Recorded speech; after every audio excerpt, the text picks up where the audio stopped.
Merry Christmas! This is Matt Brown with another IoT hacking video. Today, in our video, we are going to discuss the CH341A programmer. This is a dirt cheap $13 programmer that will do small little flash chips, and we're going to do in-circuit programming, because if there's one comment that I get all the time, it's, Matt, why do you always desolder the chip from the board? Why don't you just use the clip? I've gotten hundreds of comments. Why don't you use a clip? We're going to use a clip today. We're also going to discuss some of the reasons why I don't usually use the clip. And I thought I had a perfect, I told you so use case, and it only materialized one time, so maybe it was a fluke, but I swear it happened, and we're going to talk about what happened one time when I tried to use this device. So let's go over to the workbench and take a look at this thing. So here we go. I've got the programmer. So what comes for $13, you do get quite a bit. So you get the USB programmer itself. A cool little thing about it is that there is this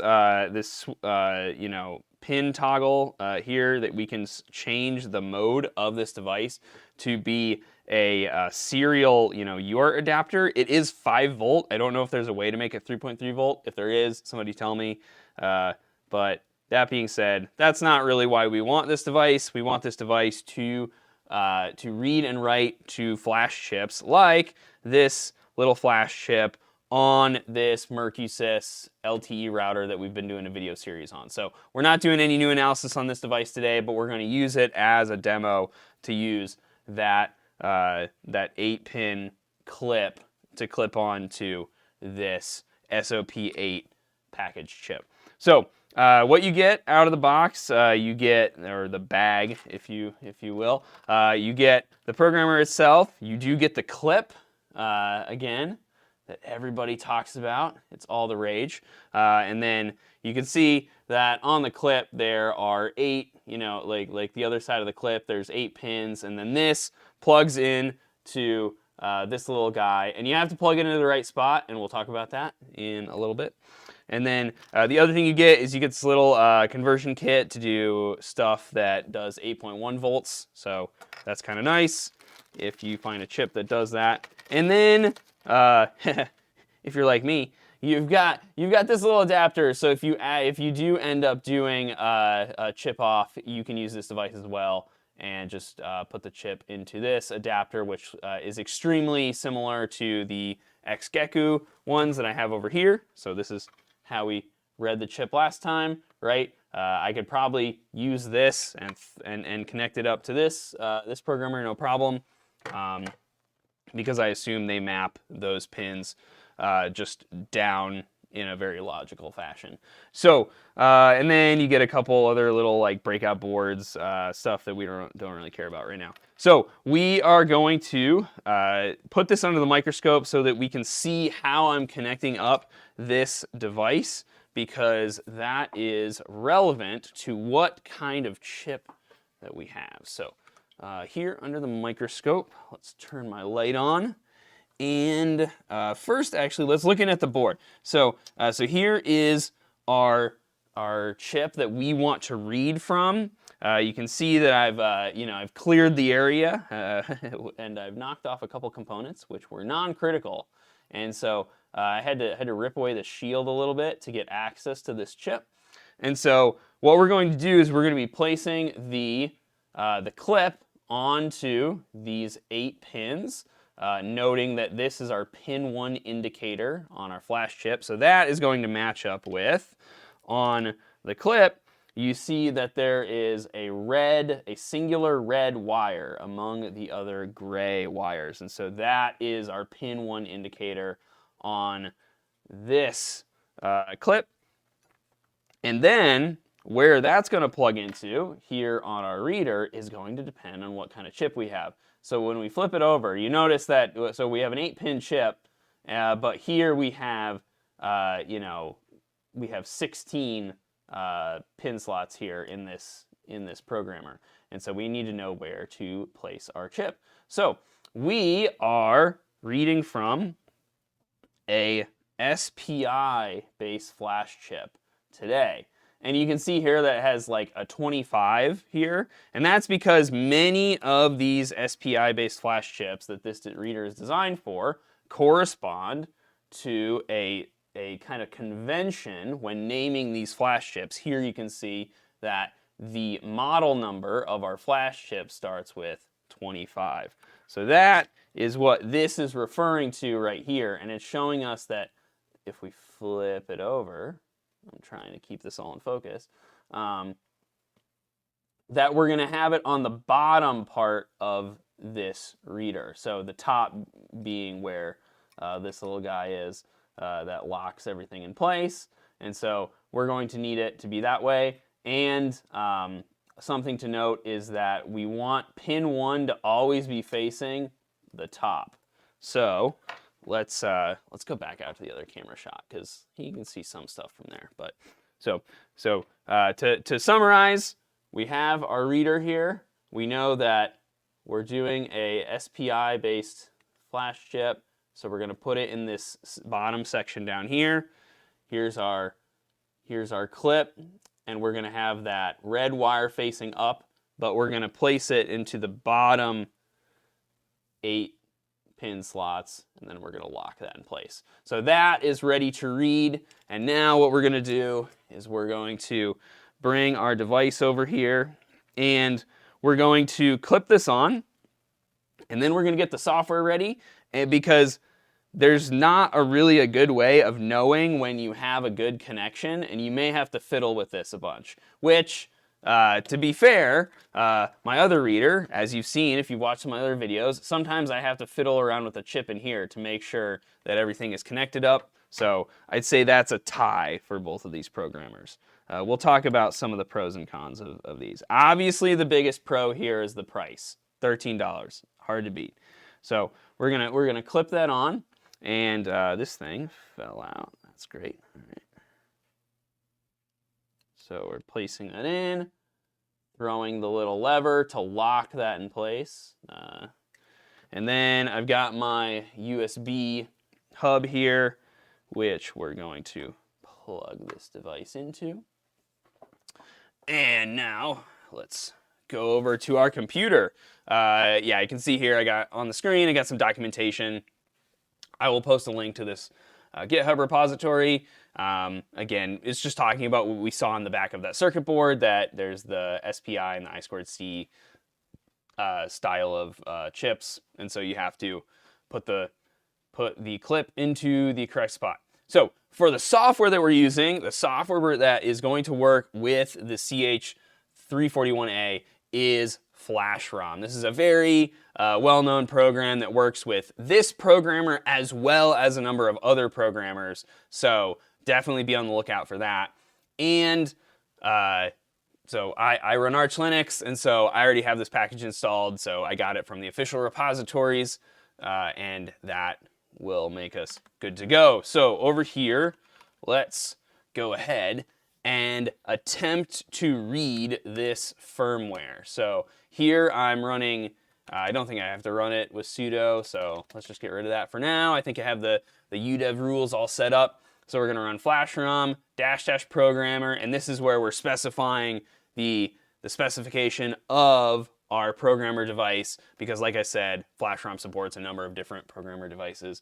And then I'm actually going to add in -- progress, because that will show us a progress percentage when we are reading the flash chip, because this thing reads pretty slow, at least by default. I don't know if you can speed it up at all, but the read speed on this device versus the XGECU, my T56, that thing was way faster. So, and then I'm going to read it into a file called test, we'll call it test video. We'll do that because I got a bunch of other files, and I'll talk about why I've been reading this a bunch of times. So let's see if this works. Hey, there we go. Okay, first time. That is not my experience with this device, especially with the clip, because sometimes you do have to fiddle around with the clip to make sure it's connected correctly to all of those things. And while this is reading, I want to start to introduce a problem that happens sometimes. That happened to me one time when I was using this to dump this exact flash chip on this exact device. And that's sometimes when you're powering the chip, because this device has to send voltage, it has to send power to the chip in order to interact with it. Sometimes it can power up the whole board. And it did that to me once. And then it never did it again. It was really weird. But this is possible, and it can cause our read to fail. And so you'll see here when this read completes, actually here I can just open up a new window down here. You can see that I've been reading it over and over again, and then what I'll do is I'll run MD5 sum and all these files, and I'll see that, oh hey, you know, they are actually correct. Oh wait, but this backup file isn't. Oh, is the backup? Oh, I might not have lost my file. Hang on. This would be the best thing ever if I didn't lose my evidence. My I told you so evidence. We're gonna find out. Screen must be, oh, come on, man. Here we go. Yes, okay. Here we go. So I thought I deleted this firmware file. Like, I just realized that I still had it laying around. I got you. So what we're doing here is I'm using vBinDiff, which is just a visual binary diffing tool. And so I'm looking at backup, which the one time that this read failed, what happened is, again, this programmer is sending voltage, and that voltage line, that 3.3 volt line, is common with the CPU. And so it can potentially power up the whole CPU. And then what is the CPU going to do? Well, the CPU is going to start trying to talk to the flash chip to read in the bootloader to start up the device, right? And when it's reading, and this flash ROM, this flash ROM program is trying to also perform a read, it's going to conflict, and it's going to cause the read to fail. And that's what happened here. So you can see that up until a certain point, it was reading just fine. And then all of a sudden, this backup file, which I captured earlier, you're just gonna have to trust me here, it started just reading all Fs, right? There's clearly it's clearly erroring out on that read. And that is because I was able to actually jump into the UART console and see stuff scrolling by, right? And that was confirming to me that the device had booted the CPU somewhat successfully. There was a bunch of errors, obviously, because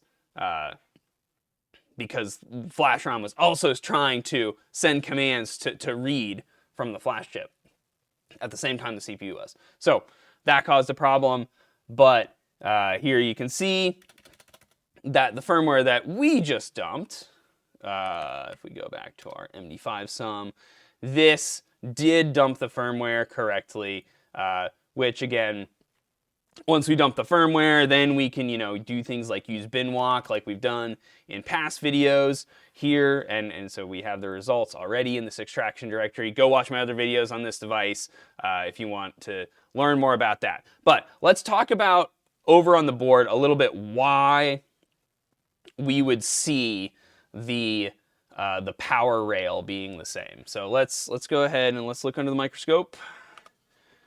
And I'm going to turn on my multimeter, and we are also going to go to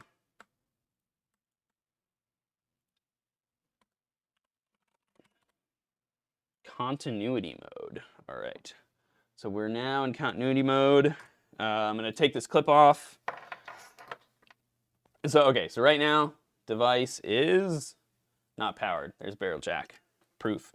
Okay, so what we're looking at here is first we're looking at the, right here, we have the 3.3 volt pin for the UART adapter. Actually, okay, no, we are going to plug it in momentarily. Okay, so plugging it in, powering it on. So the device is now powering up. And so what we're going to do is we're going to test the voltage on this line. So I have my other probe on ground, and then here, oh, I have to put it back into voltage mode. Here we go. Here we go. We can see that when this device is powered up, this is the 3.3 volt rail for the system. So we can see that. And what we can also see is that somewhere down here, I forget the pin out, but we'll find it. Oh, there's going to be a bunch of things. There's going to be a bunch of things because this is powered on that are 3.3 volts. But what we can do is we'll be able to now turn this device off. Okay, so we're unplugging, switch back to continuity mode. And so now we hear a beep and we see the resistance approaching 0 up here on my overlay. So what we're going to do is we're going to try to see where this 3.3 volt line is down here on this chip.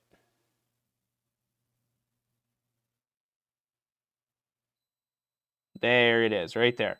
So we have pin, I'm pretty sure it goes 1, 2, 3, 4, 5, 6, 7, 8. So like pin 8, whatever. This pin right here is that 3.3 volt rail, right? So this and this share a common power supply of 3.3 volts. Well, on this device, obviously what happens is this CPU also shares that same voltage line. And so when you have that clip connected up to this chip, it's providing 3.3 volts on this line. Because when you read it, we remove the barrel jack. We take the barrel jack out of here that's usually powering the device, and we're only trying, because we only care about, with this flash reader, about reading this chip. But you have to supply voltage to it. So you're supplying voltage to the chip, and again, subsequently, it can power things. It can power other things. It could come over here and it could power up the cell modem, right? And do all sorts of wonky things. And that is why I tend to do the chip desoldering. So if you don't have a hot air station, then yes, get the clip. This is a $13 programmer. I probably should have had this in my arsenal before 2 days ago, but I've always had the XKQ and it works. It has its quirks. It has terrible software and there's a whole list of problems, and I've talked about those in all my videos. But if you have some basic skills with desoldering chips, especially these little 8-pin ones, it's so easy. Once you practice, you can do it without messing stuff up most of the time. So being able to lift the chip off, put it into a reader, and then know that your read is going to succeed, right?